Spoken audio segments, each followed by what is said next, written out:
Thank you for watching. Please like and subscribe this channel. Your one thumbs up will take this video to many unreached.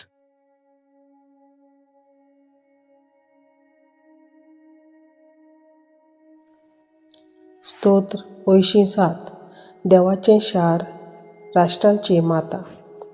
पवित्र पर्वतार जें शार बांदलां तें सर्वेस्पराच्या मोगाचें जाकोबाच्या सगळ्या शारां नगरां परस सियोनाच्या दारवड्यांची तूं तो चड अपुरबाय करता.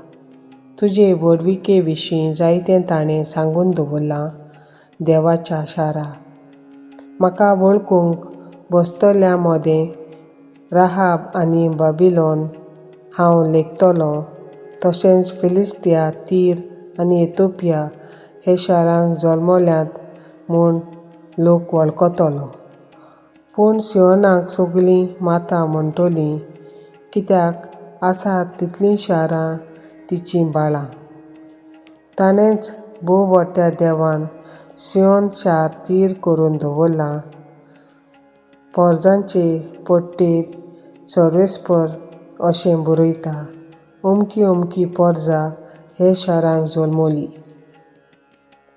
आनीक तांच्या राजकुंवर नाचून गावून थंय भितर सरतले म्हणून तुज्या गोपान सगळ्यांक तिकाण.